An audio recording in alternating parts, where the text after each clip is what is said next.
O evangelho de hoje é dramático. Antes de meditarmos sobre o evangelho, vamos refletir um pouco sobre a primeira leitura. Aqueles que têm o missal, então, por gentileza, abram na primeira leitura. Vamos fazer uma meditação juntos, vamos refletir. A primeira leitura, São Paulo vai apresentar a nós 5 conselhos muito práticos de como deve ser o comportamento de um cristão, e depois ele vai dar uma conclusão extremamente consoladora a cada um de nós. Primeiro conselho: não esqueçais a hospitalidade. O que significa hospitalidade? Tratar bem as pessoas. Aqueles que têm o missal, se o missal for seu e você tiver uma caneta, já faz um grifo ali, faz um círculo em cima de hospitalidade e coloca o número 1. Sei que tem pessoas aqui que têm um raciocínio lógico, que são pessoas que gostam de estudar a palavra de Deus, então, mesmo sendo rápido a homilia, é para isso. Primeiro ponto, primeiro conselho: hospitalidade. Hospitalidade. Por quê? Aí a resposta é belíssima. É um texto bíblico, não são palavras do padre. Por quê? Em alguns momentos, tratando bem alguém, nós iremos estar nos encontrando e tratando bem anjos sem nós sabermos. Olha que coisa linda.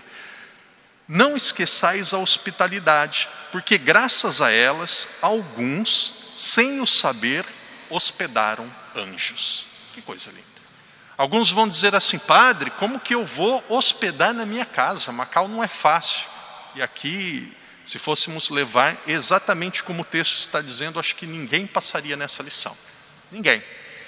Porém, nós podemos exercer a hospitalidade de outras formas.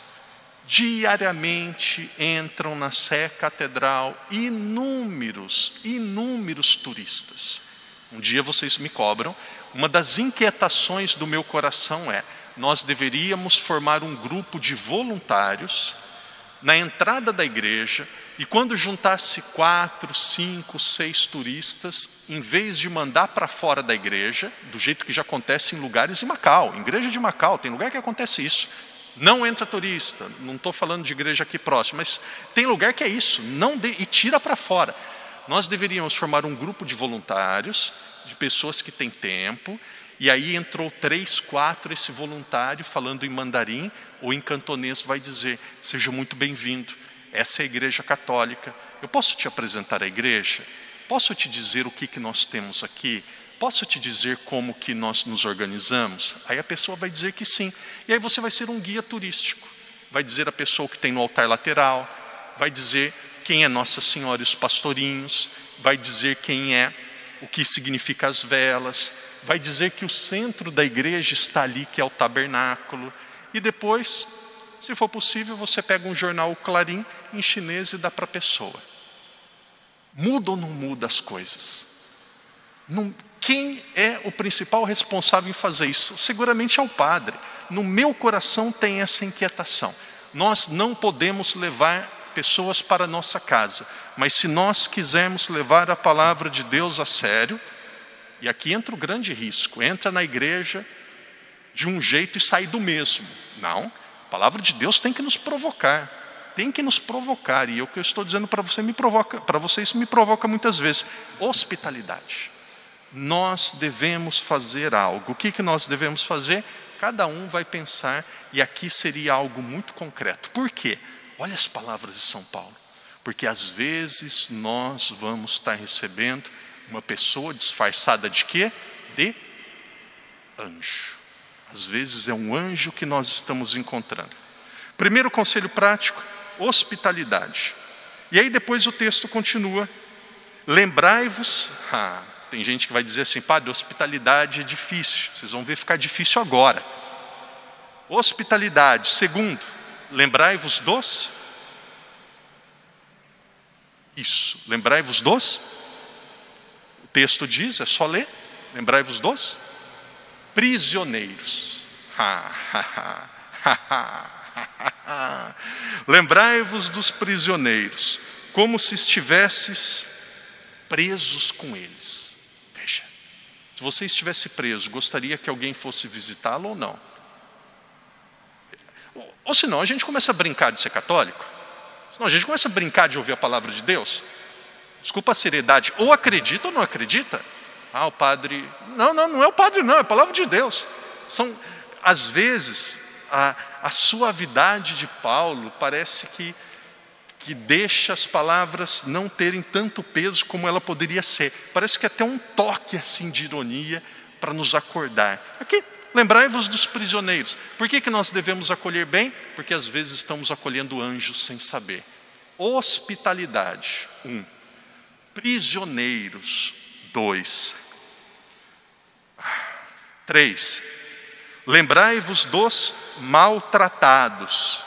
E aqui tem o terceiro ponto. Que fantástico. Ele pede e ele dá a justificativa. Por que lembrar dos maltratados? Porque nós também temos um. Está no texto. Porque nós também temos um. Porque nós também temos um corpo. Se o seu corpo está sofrendo, gosta ou não gosta de ser cuidado por alguém? Aqui em Macau, graças a Deus, um grupo de católicos, de leigos, tem um projeto que é o projeto, acho que é Mother's Meal.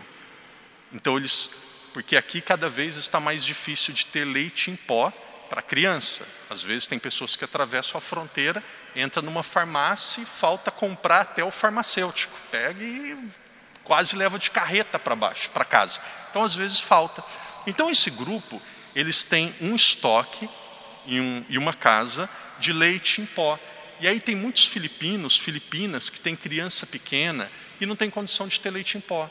Então o que eles fazem? Eles descobrem onde essas pessoas estão, eles pegam essas caixas ou pegam uma lata e levam para essa pessoa, porque sabe que tem uma criança precisando. Fantástico. Às vezes, eu digo com vergonha o que eu vou dizer agora, às vezes os pagãos, as pessoas que não têm fé, são mais caridosos do que nós. Uma vergonha. Deixa eu falar agora, se vocês não precisa fazer, mas se pudesse tampar o ouvido, vocês podiam tampar agora. Deixa eu falar comigo mesmo. Padre Daniel, às vezes tem pessoas que não recebem a Eucaristia e o senhor que celebra a missa todos os dias não é caridoso como essas pessoas são. Senhor Padre Daniel, uma vergonha. Eu diria a mim mesmo. Padre, por que essas palavras? Querido, querida, é a palavra de Deus. O que o padre está fazendo é ler a Bíblia de uma forma mais calma, de uma forma mais tranquila, porque a leitura normalmente é feita mais rápida. Hospedagem, prisioneiros, maltratados. Dá para ficar mais difícil? Vamos ver. 4º ponto, matrimônio, aqui para quem é casado.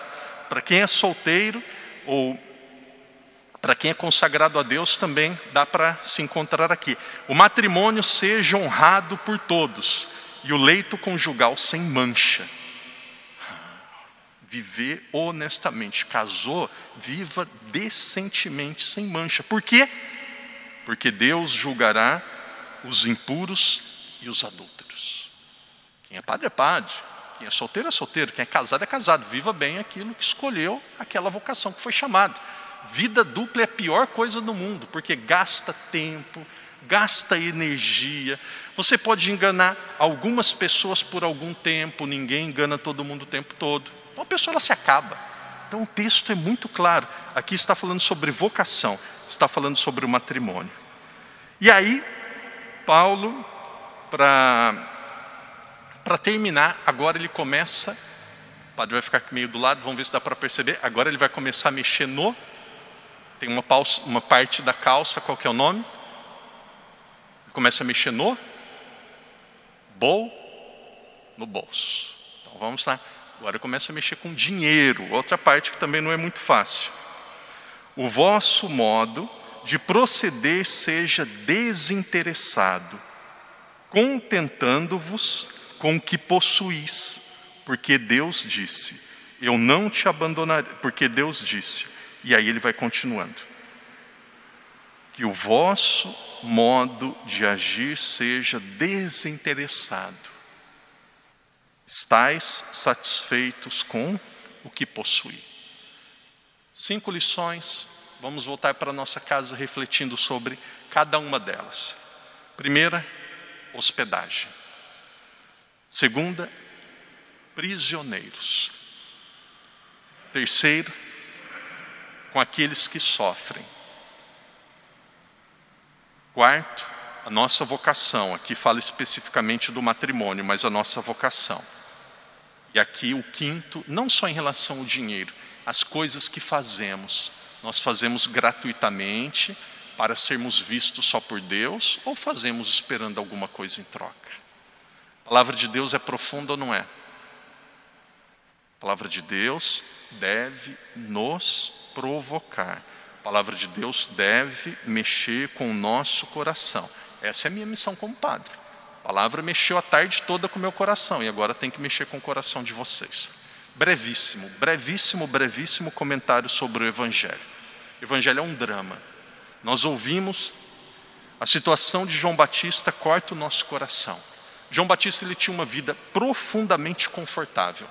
Ele era admirado pelas pessoas como pregador. As pessoas gostavam dele. As pessoas o escutavam. E ao mesmo tempo ele era admirado pelo rei.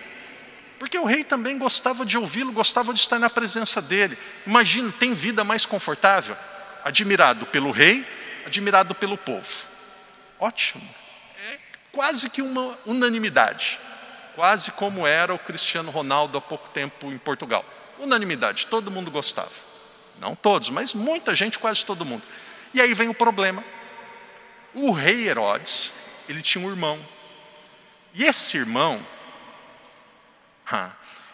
irmão do rei Herodes, ele era casado.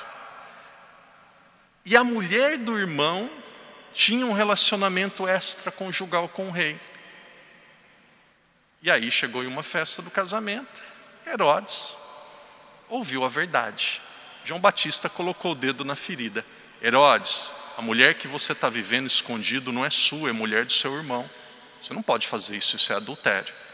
E a mulher ouviu. E a mãe perguntou para ela, o que você quer? Aí ela tinha direito a um presente. E ela falou assim, eu quero a cabeça de João Batista. E João Batista foi morto, morreu. Olha.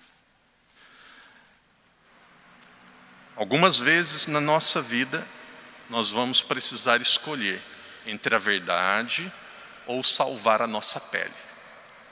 São Cipriano, um grande bispo da igreja, ele dizia assim, imagine que você está em uma guerra.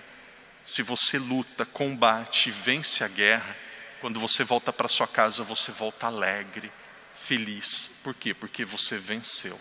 A vida aqui na terra é como uma grande guerra, uma grande luta. Aqueles que foram fiéis, aqueles que lutarem e perseverarem, um dia vão celebrar, um dia vão estar felizes. Por quê? Porque a glória de Deus supera e muito os sofrimentos e as dificuldades aqui da terra.